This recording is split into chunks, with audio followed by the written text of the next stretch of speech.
Good evening, everybody. Because we are a little bit behind schedule, I'm going to go ahead and start. Let me just get this set up. So for those of you who may already know me, you know me as Kristen Meghan, the loudmouth liberty enforcer.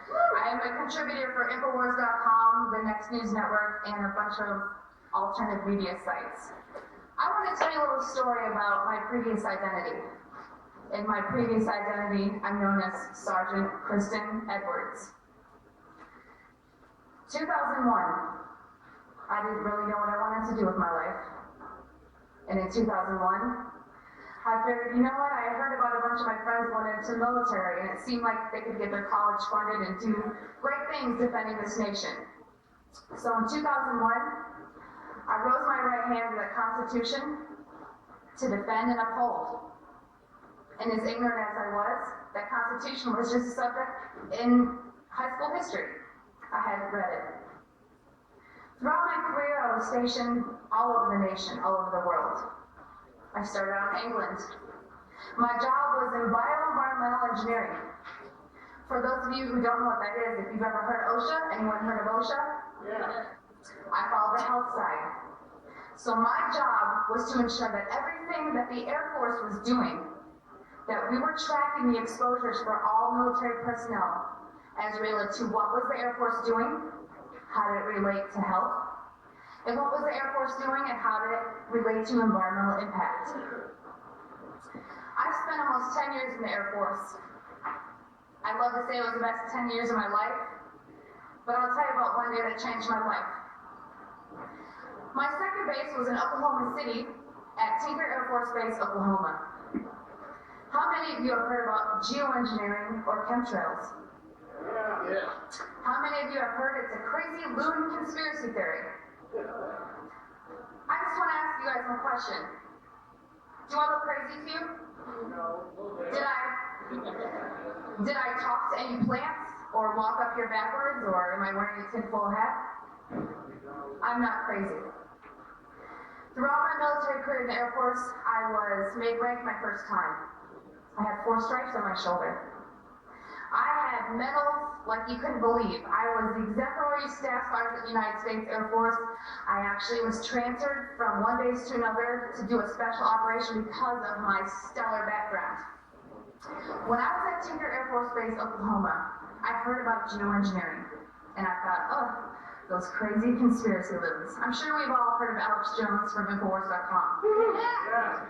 The man I once thought was a loon, wearing a tinfoil hat, living in a bunker, that I just shunned off as, you know, this guy doesn't get it. Did he strap on the uniform? Has he gone out there and defended his country? Well, it was around 2007 that I first heard about geoengineering.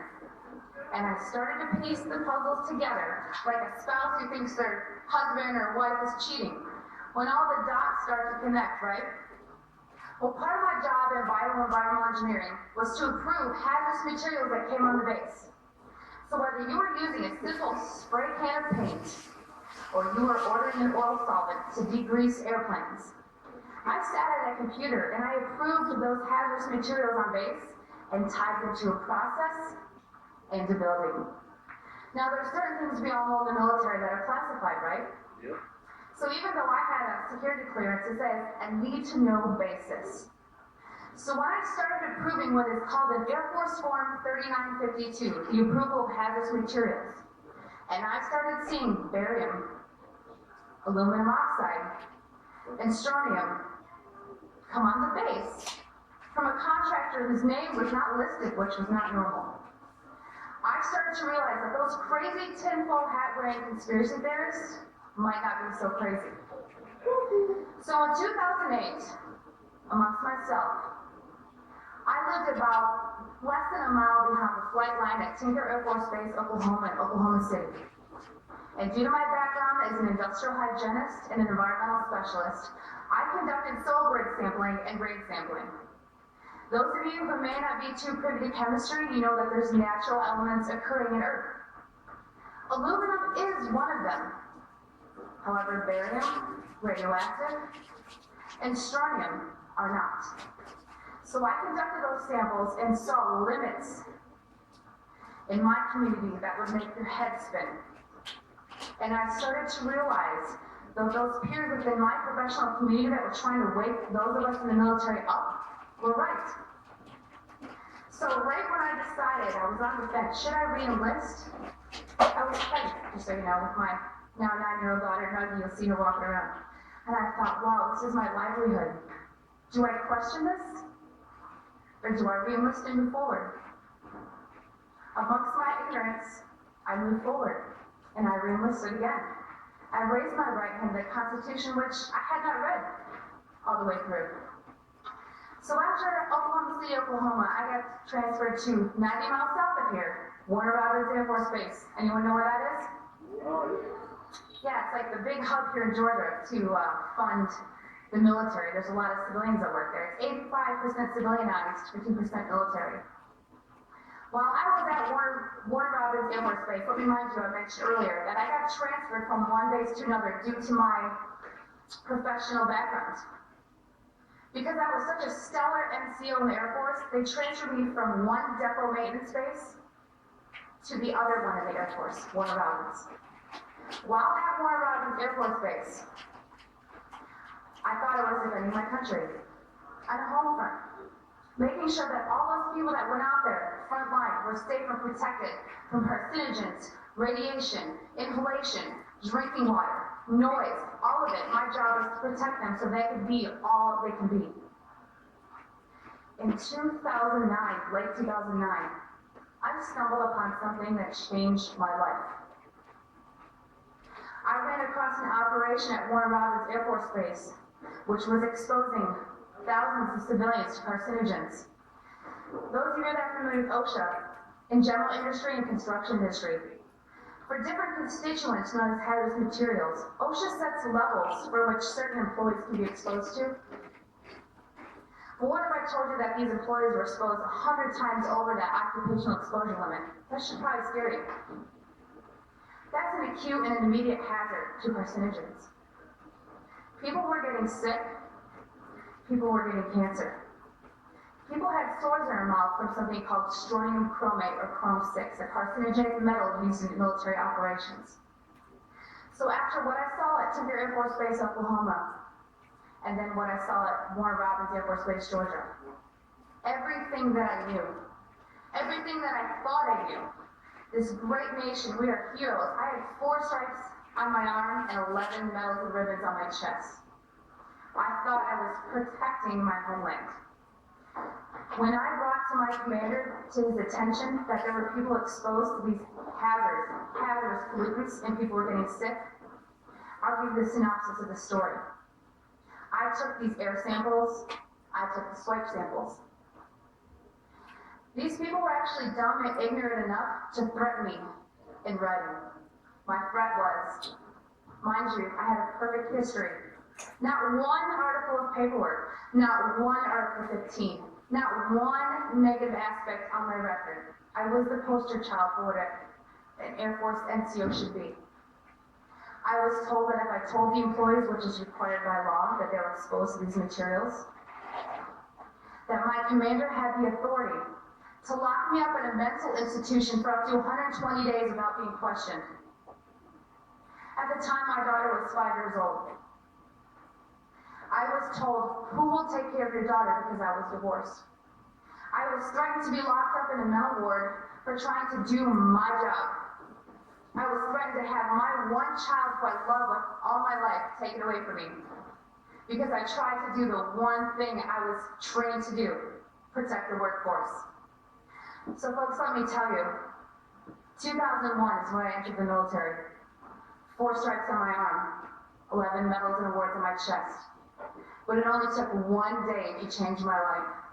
And that day was October 27, 2010, when I left the United States Air Force at almost 10 years, halfway to retirement. I would have been scot-free. I left as a whistleblower of the United States Air Force. I had my life threatened. I was followed. My phones were tapped. I had journalists at my front door. I had no job. I left the United States Air Force honorably as a whistleblower. It is because of what happened to me in the Air Force, an avenue in which I thought I was a hero, an American hero, as we all think those in uniform are. When I realized that that we are not honest, and that the core values that the United States Air Force taught me were completely just talking points, it made me sick to my stomach. After leaving the U.S. Air Force, I worked for the Department of Veterans Affairs, which I figured I would be blacklisted and would never get a job with the U.S. government. Why I worked for the U.S. government, I don't know at this point, but it was easy to get because I was a disabled veteran. Why I was at the Department of Veterans Affairs, thinking I could turn things around. You know what I witnessed? How many of you are veterans here? Right here. Several of you. Candidates. Let me tell you about a little program that the Department of Veterans Affairs has. When you come in with PTSD, depression, anxiety, drinking problem, substance problem, they put you on psychotropic drugs. They put you on psychotropic drugs in which they get kickback for and profit for from Big Pharma. And then when you get addicted, they put you in a program called DDTC. It's called Drug Demand Treatment Center. So once they get you on these drugs that they profited from, they then put you in a program that they get government grants from to put you in rehab. So those of you who are veterans, I would really rethink your care at the veterans facilities. And I know in saying that as a former employee, puts a big bullseye on my forehead. But frankly, I don't care. Because let me tell you the difference between 2001 and 2013. I read my Constitution, front and back. I read the Declaration of Independence. I read it all. And I stand here admitting to you that I was an ignorant person in the United States military who thought they were a hero. But you know what? Ego, I can tell you, I consider myself a hero or an idol now. Because I put my career on the line as an industrial hygienist who now works in the private sector after leaving the VA. And as a contributor to Infowars.com, to the Next News Network, to different avenues which you can spread your message, I realized that instead of dwelling on all the negative that really changed my life, I am here to redeem myself. And I ask you that are veterans, or any of you that are civilian, what do you do in your careers? Do you work in the medical profession? Do you work in an airport? Where do you work? And what do you see? Because I guarantee you, if you step back and you connect those dots, you will see things that never made sense to you before. So as I fight the hatred and the disinformation trolls and those who try to ruin my reputation, for every negative thing I find about myself on the internet, excuse my French, but it pisses me off. And you know what? It makes me pull up some more documents that I took before I left the United States Air Force. And I save them, and I publish them, and I send them to my family members throughout the country. And I have friends tell me, be careful. You know what I tell them? Be careful what? I was in the United States military. They have my social security number and my address and my cell phone number. They can find me. So what I want to leave with you here today is to tell you, if you know someone who's in the military now, or you know a veteran, engage them. It's your due diligence. Whether you or not you agree with, quote, conspiracy websites like Infowars.com or Prison Planet, or whether you believe in GeoEngineering or chemtrails, please believe me because I saw it firsthand, okay? This is not what I want to be known for. It's a huge target on my back. I ask you to ask those veterans and your family or those friends and ask them to rise up, as Robbie Wells says. Do your part. Defend your nation. Join Oath Keepers. Get in touch with all the alternative media outlets. Support the acts and musicians. You guys, it all matters. I have people tell me, why do you do what you do? There's nothing we can do about it. I know the TSA is unconstitutional, but what can we do about it? Well, let me tell you, I've done things about it, okay? I've shot documentaries. I've done TV shows. I have things in the works I can't even mention so that they don't get edited before they air. You can do something about it. So just remember these numbers. 2001, I thought I was doing good. 4 stripes on my arm, 11 medals on my chest. One day to change my life. What day will be yours? Because trust me, it will come. It will directly affect you, and you will remember this. So please, rise up, do your due diligence, do your own investigations, and support your military by educating them. Thank you.